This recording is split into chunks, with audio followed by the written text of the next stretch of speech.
The first time I died, it was a quiet affair. Eleanor Vance, 68, passed away peacefully after a brief illness. I read the words while sipping lukewarm coffee in my own kitchen, very much alive. My hand trembled so badly that the ceramic mug clattered against the granite countertop. Peacefully?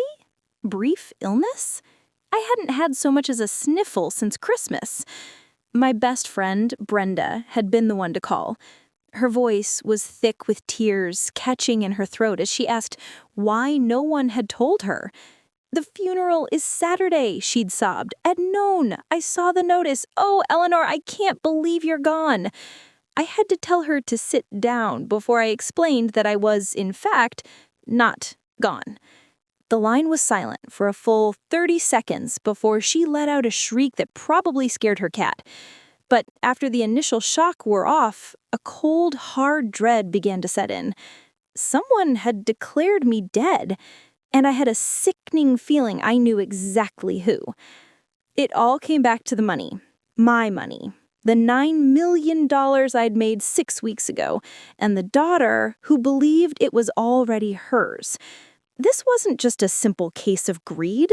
This was a hostile takeover of my entire life, and my own child was leading the charge. They staged my funeral, but I was about to stage my resurrection. Before we continue, please subscribe, tap like, and tell me what city you're watching from in the comments. For 10 years after my husband, David, passed, I lived a life of quiet routine. He was a good man, a numbers man. An accountant who found a beautiful kind of poetry in a balance sheet. He'd left me comfortable. My pension from 25 years as a school librarian covered the bills, and my Social Security was more than enough for groceries and quilting supplies. And then there was the portfolio. David had spent decades building it. It was his baby, a collection of stocks and bonds he managed with the meticulous care of a master gardener. After he was gone, I couldn't bear to touch it. It felt like disturbing a part of him that was still alive. So I left it with the man he'd trusted for 30 years, our financial advisor, a slick-haired man named Arthur Albright. For 10 years, Arthur sent me quarterly statements, printed on thick, creamy paper. The numbers never changed much. They'd wiggle up a little, then down a little. Arthur would call, his voice smooth as honey. "Just riding out the market, Eleanor. It's a long game." David understood the long game. I trusted him because David had trusted him. And frankly, I didn't need the money.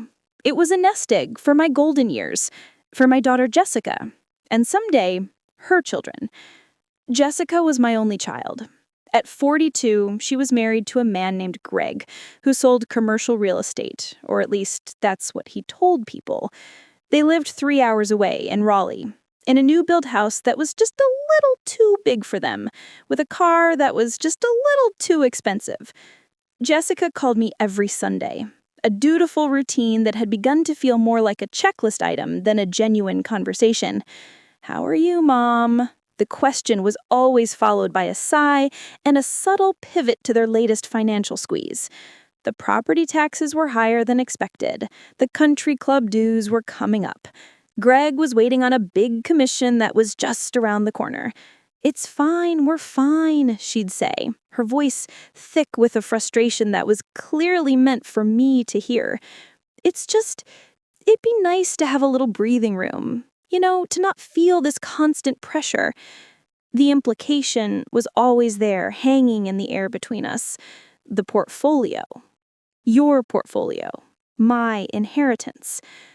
One rainy Tuesday in March, I was cleaning out David's old office, a room I'd mostly kept closed for a decade. Tucked inside a well-worn copy of The Intelligent Investor, I found a handwritten note from him on a yellow legal pad.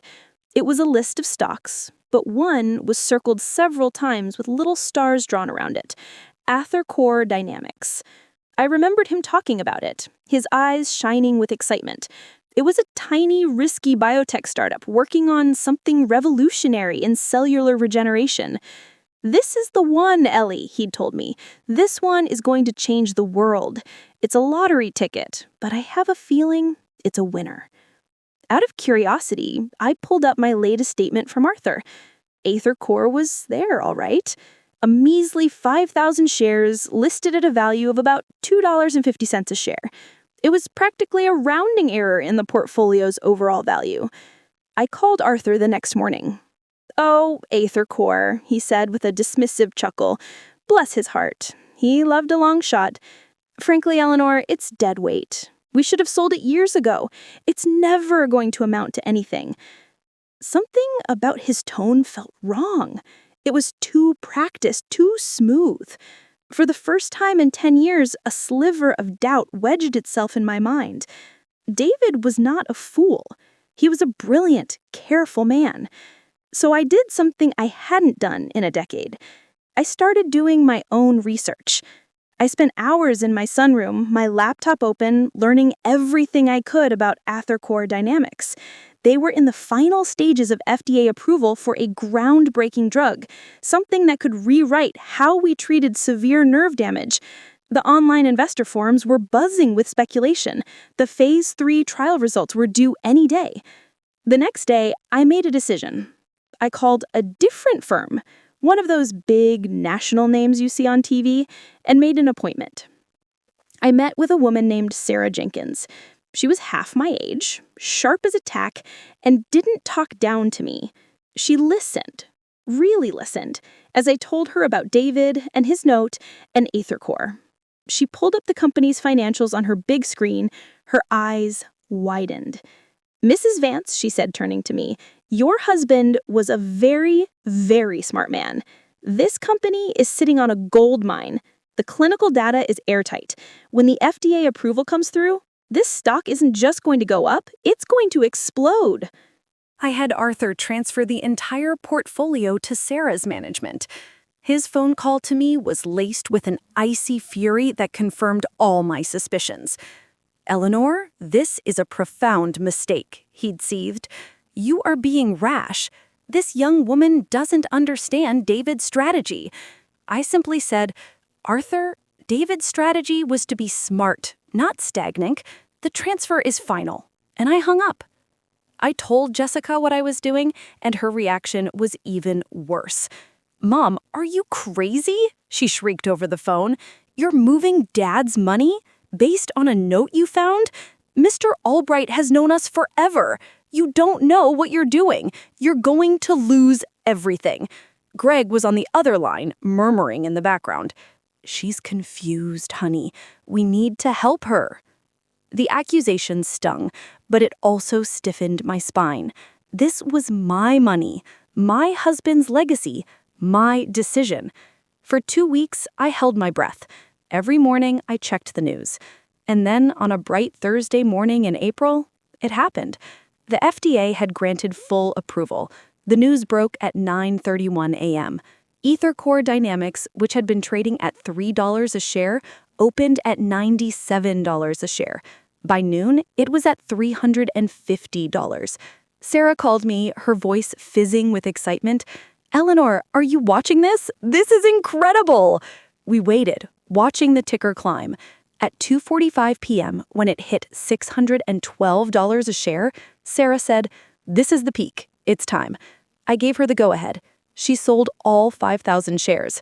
Then she sold off the rest of the stagnant, underperforming stocks in David's old portfolio and put everything into stable, secure funds.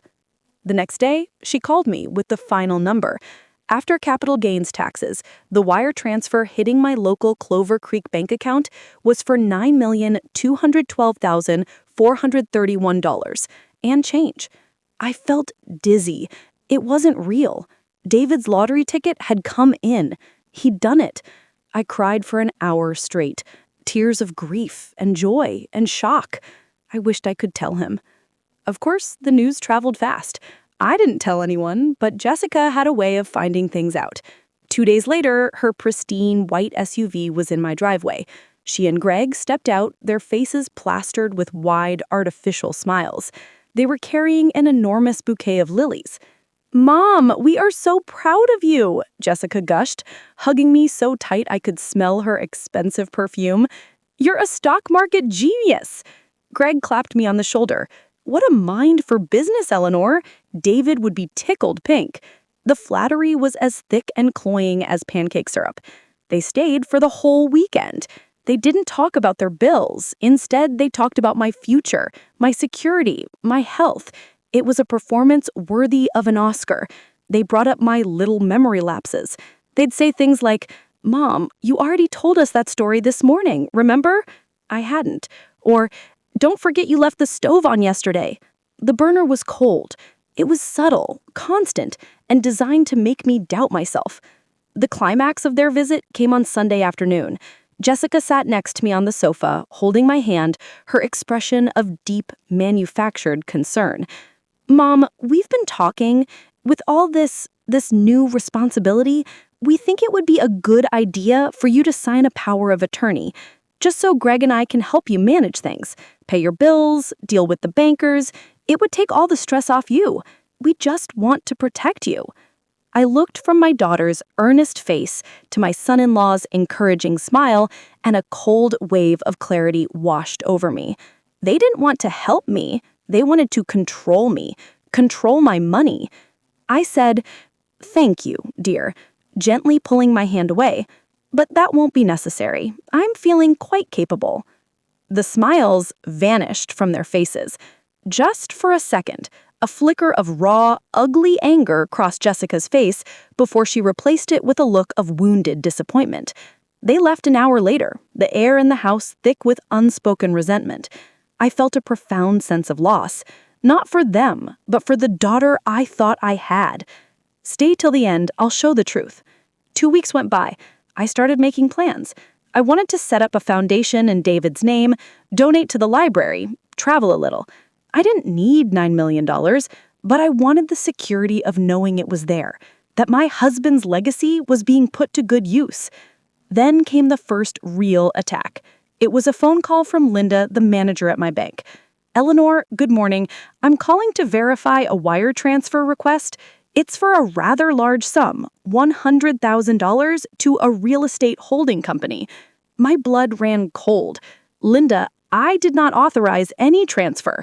"Oh, well, we have the paperwork right here. It was sent over by your daughter, Jessica. She has your power of attorney." "She does not," I said, my voice dangerously calm. "I never signed any such document.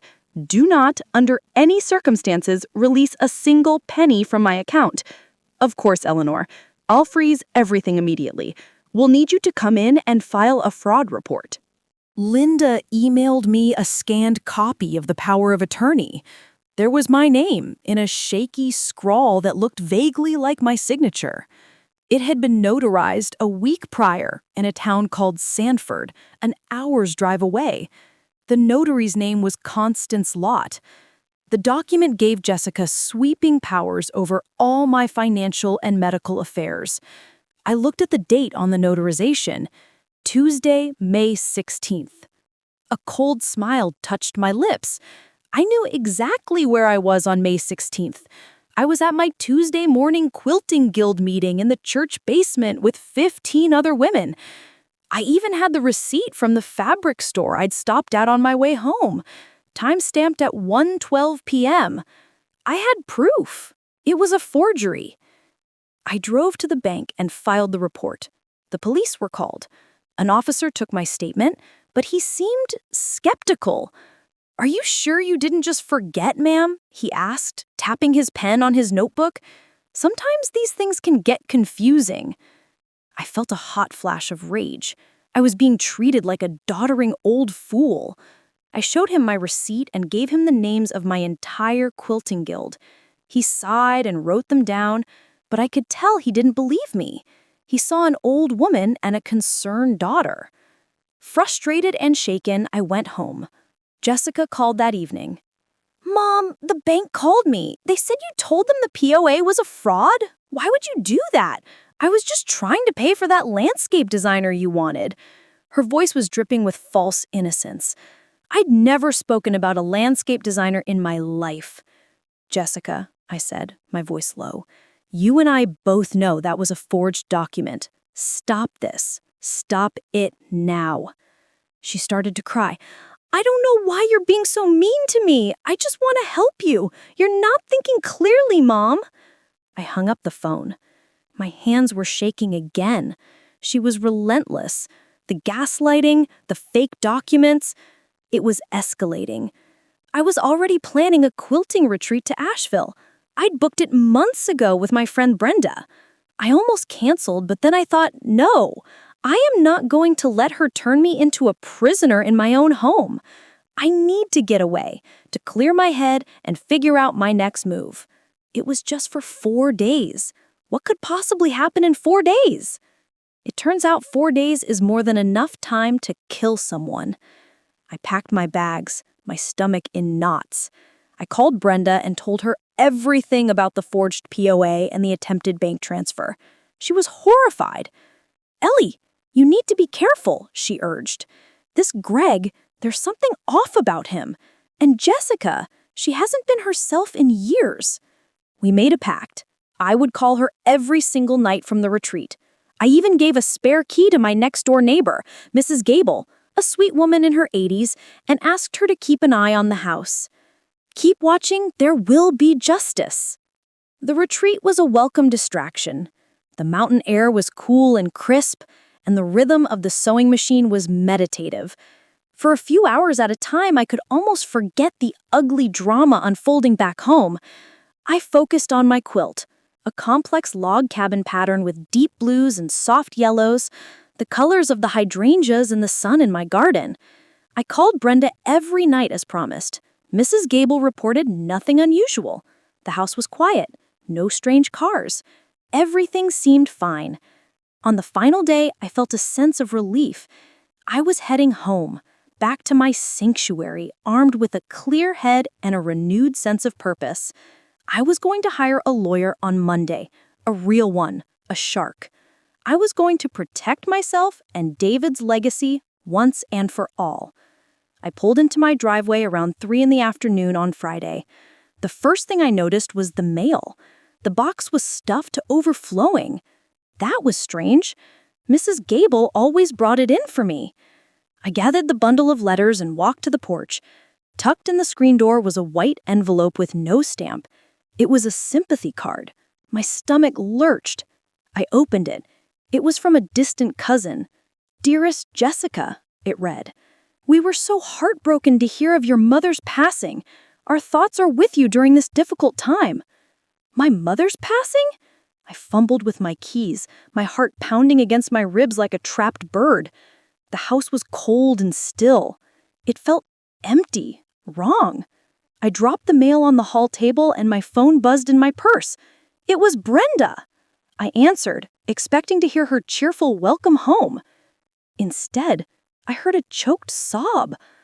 "Oh, Eleanor," she began, her voice cracking. That's when she told me about the funeral. My mind went blank. None of it made sense. A funeral? How? Why? While she was still talking, I grabbed my laptop, my fingers fumbling on the keys. I typed in the name of our local paper. There it was, the obituary page, and my face, an old photo from my library ID badge, staring back at me. Eleanor Vance, 68. I read the words again, my vision blurring.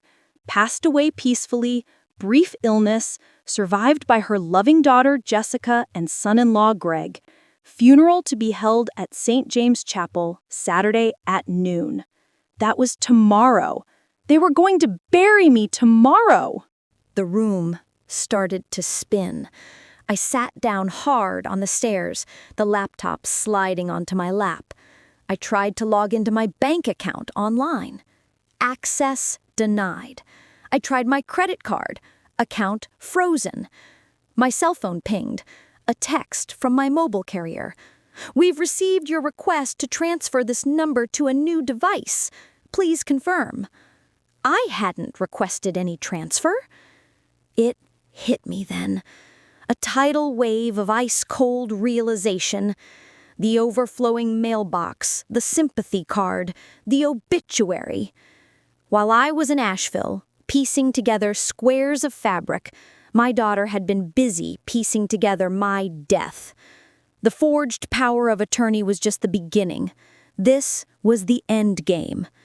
To a bank, to a credit card company, to the world. I was dead.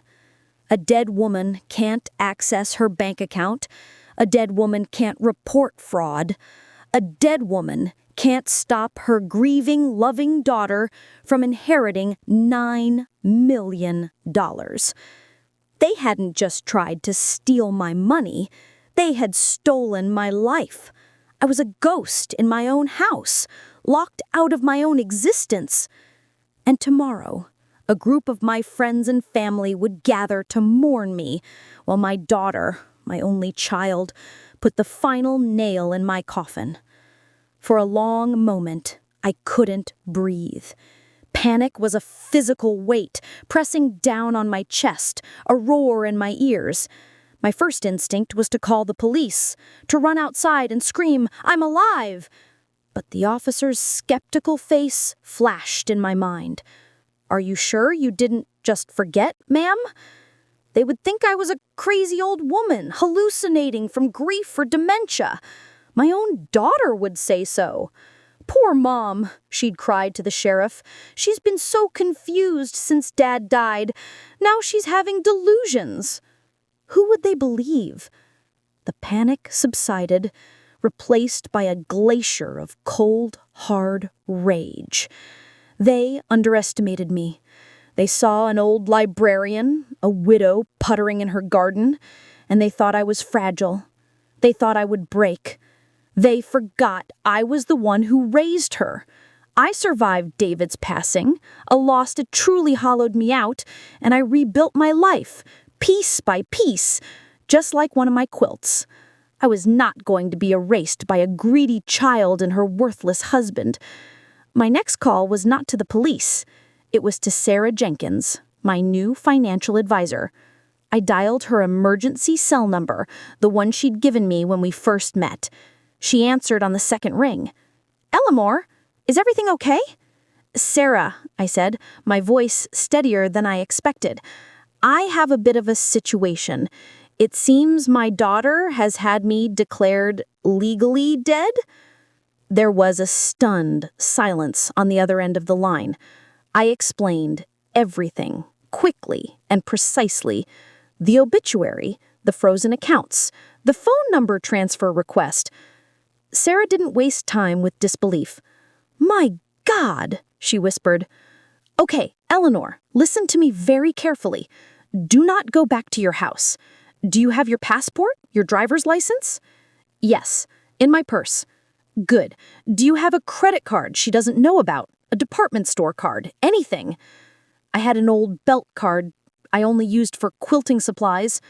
"Use it to get a room at a hotel the next town over, somewhere anonymous.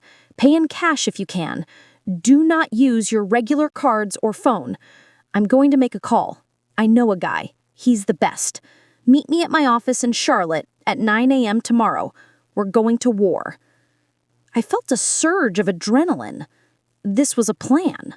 This was action. I drove to Hendersonville, 20 minutes away, and checked into a nondescript motel off the highway, paying cash for 2 nights. The room smelled of stale cigarette smoke and bleach, but it was safe. It was anonymous. I spent the night staring at the ceiling, my mind racing, methodically listing every piece of evidence I had. The time-stamped receipt from the quilting store, the 15 witnesses from my guild, my call logs to Brenda from the retreat, Jessica and Greg's visit, Arthur Albright's furious phone call. Every little piece mattered. The next morning, I walked into Sarah's pristine Charlotte office feeling like a fugitive. A man was sitting with her. He was in his late 60s, with a shock of white hair and eyes that seemed to see right through you. He wore a perfectly tailored suit and radiated an aura of absolute, unshakable authority. "Eleanor, this is Marcus Thorne," Sarah said. "Marcus, this is Mrs. Vance." He stood and shook my hand. His grip was firm. "Eleanor," he said, his voice a low rumble. "Sarah has briefed me. I used to be the district attorney in this state. What your daughter and son-in-law have done is not just theft. It's a litany of state and federal felonies. Bank fraud, wire fraud, identity theft, forgery, and that's just for starters. We are not going to the Clover Creek police. We are going straight to the top. For the next 2 hours, we worked. Marcus was a whirlwind of terrifying efficiency. He had a forensic accountant already pulling records of the money transfers. The $9 million had been moved from my account to a newly opened joint account in Jessica and Greg's names, then immediately wired out again to an offshore account in the Cayman Islands. A classic money laundering move. Marcus had another associate investigating the public records. A death certificate had indeed been filed with the Buncombe County Vital Records Office. The attending physician was listed as a Dr. Robert Markinson from a non-existent Asheville wellness clinic. The cause of death was listed as a sudden cardiac event. The certificate was what Jessica had used to shut down all my accounts and take control of the estate, including the deed to my house, which had been transferred into her name via a quitclaim deed 2 days ago. That deed was also notarized by Constance Lott, the same notary from the forged power of attorney. They had an accomplice, Marcus stated, looking at the paperwork. This is an amateur hour. The notary, the fake doctor, this was a coordinated conspiracy. Was there anyone else who knew about your windfall? My old financial advisor, I said instantly. Arthur Albright. He was furious when I moved the money. Marcus's eyes lit up. The plot thickens, he made a note. We'll get a subpoena for his phone records. I'll bet my pension he was in contact with your son-in-law. By late morning, Marcus was on the phone with a friend at the State Bureau of Investigation. He laid out the entire case, coolly and factually. The forged power of attorney, the fake death certificate, the wire fraud.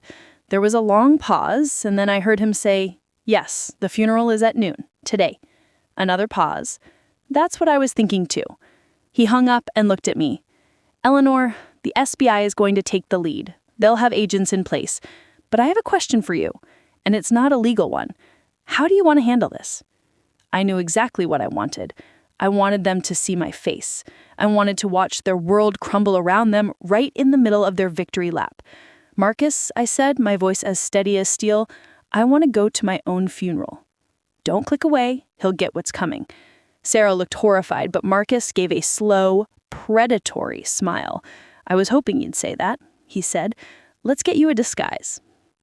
We went to a wig shop, and I found a salt and pepper bob that made me look 10 years younger and a world away from my usual tidy bun.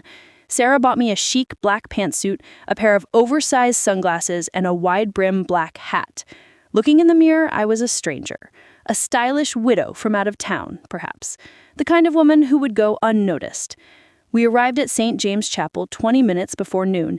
It was a small, pretty stone church where David and I had renewed our vows on our 25th anniversary. The sight of it made my heart ache. Marcus parked across the street. SBI agents are already inside. 2 in the back pews, 1 in the choir loft. They're dressed as mourners. They will not act until I give the signal. My hands were ice cold, but my mind was perfectly clear. This was not about revenge. This was about justice. It was about taking back my name, my life, the truth. We walked in and took a seat in the very last pew. My heart hammered against my ribs as I looked around. The chapel was half full. I saw my friend Brenda, her shoulders shaking with silent sobs. My neighbor Mrs. Gable was dabbing her eyes with a handkerchief. Cousins I hadn't seen in years. Members of my quilting guild, my church choir. All of them mourning for me. And there in the front pew were Jessica and Greg. She was wearing a very expensive-looking black dress, her face a mask of tragic grief. Greg stood beside her, his arm wrapped around her shoulder, playing the part of the strong, supportive husband. Arthur Albright, my former advisor, was sitting right behind them, his head bowed piously. The unholy trinity. In the front of the church, there was not a coffin.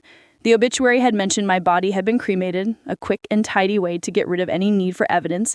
There was just a large framed photograph of me on an easel, surrounded by lilies. The same lilies they had brought to my house. The service began. The pastor, a young man I barely knew, talked about my quiet life, my love for my daughter, my years of service at the library. Every word was a lie constructed by Jessica. Then she walked to the podium to deliver the eulogy. She took a moment to compose herself, dabbing at a dry eye with a tissue. "My mother," she began, her voice cracking artfully, "was a simple woman. She wouldn't have wanted all this fuss." Her eyes swept over the small crowd. Her final months were confusing for her, but she told me over and over that her greatest wish was to see me secure, to know that I would be taken care of, that my father's legacy would provide me and Greg with a life free of worry. She looked at the photo of me. "Mom, I'm going to make you proud. I will honor your final wishes. I promise." The hypocrisy was so astounding it almost made me laugh.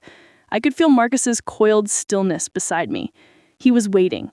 Jessica finished her performance and returned to her seat, accepting Greg's comforting embrace. The pastor cleared his throat for the final prayer.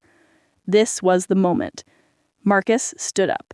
His voice wasn't loud, but it cut through the somber quiet of the chapel like a scalpel. "Excuse me, Pastor," he said. "I apologize for the interruption, but there appears to be a grave misunderstanding." Every head turned. Jessica and Greg stared at him, their faces a mixture of confusion and annoyance.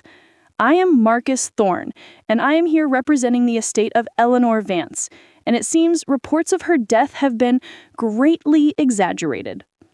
As he said the words, I stood up. I took off the sunglasses, I removed the hat, I walked into the aisle and began to move slowly, deliberately toward the front of the church. A collective gasp swept through the room. Brenda's hand flew to her mouth, her eyes wide with shock, then dawning comprehension and absolute joy. Mrs. Gable let out a little squeak. But my eyes were locked on my daughter. Jessica's face went completely white, the color draining from it like water from a sink. Her mouth opened, but no sound came out. She looked from me to Marcus and back again, her eyes flickering with sheer, unadulterated terror. Greg's slick facade shattered. He took a half step back, his gaze darting toward the exits. He looked like a cornered rat. Arthur Albright just stared, his jaw slack, as if he were seeing a ghost. And in a way, he was. I stopped at the end of the aisle, just 10 feet from them. I didn't have to say a word. My presence was enough. "Jessica Vance and Gregory Miller," a new calm voice said from the side of the church. A man in a plain suit, who had been sitting in the back, was now walking toward them, his badge visible in his hand. "You are under arrest for conspiracy, fraud, and a list of other felonies we can discuss downtown." Another agent appeared on the other side. They moved in, professionally and quietly. Greg started to bluster, but a sharp word from the agent silenced him. Jessica just crumpled. All the fight, all the manufactured grief went out of her. She just stood there, staring at me, her face a wasteland of shock and ruin as the agent gently took her arm. She opened her mouth and finally found her voice, a pathetic, childish whisper. "Mom?" I just looked at her. I felt nothing. No anger, no pity, just a vast, empty space where my love for her used to be. The agents led them away, and a third agent walked quietly over to a pale, sweating Arthur Albright and murmured, "Mr. Albright, we'd like a word with you too." The aftermath was a whirlwind of legal proceedings.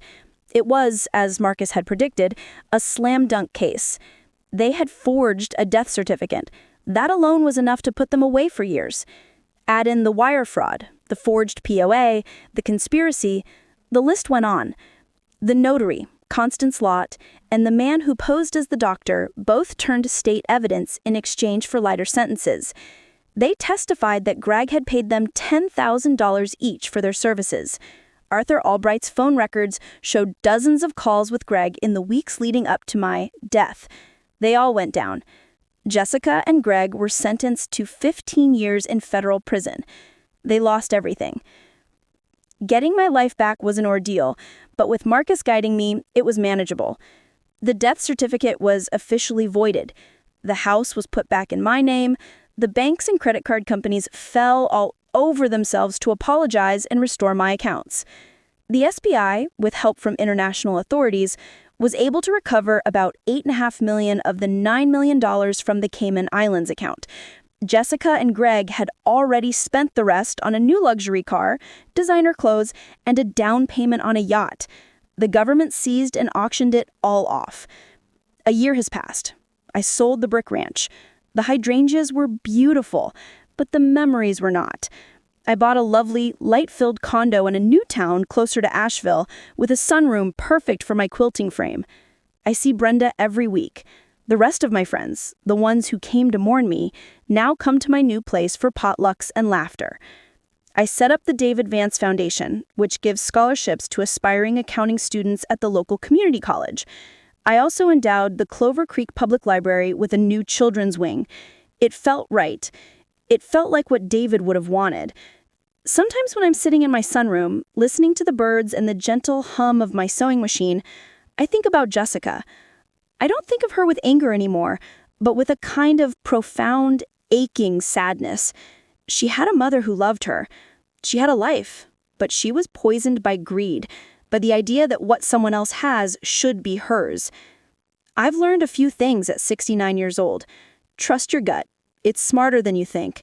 Don't be afraid to question the experts, especially when they talk down to you. And never, ever let anyone make you feel small or invisible, especially your own children. They see gray hair and wrinkles and make the fatal mistake of seeing a victim. They forget that inside this aging body is the person who held their hand, taught them to read, and knows every single one of their secrets. They staged a funeral, expecting a ghost. They never expected a resurrection. My grandmother told me this story. Thanks for watching this video. Bye bye!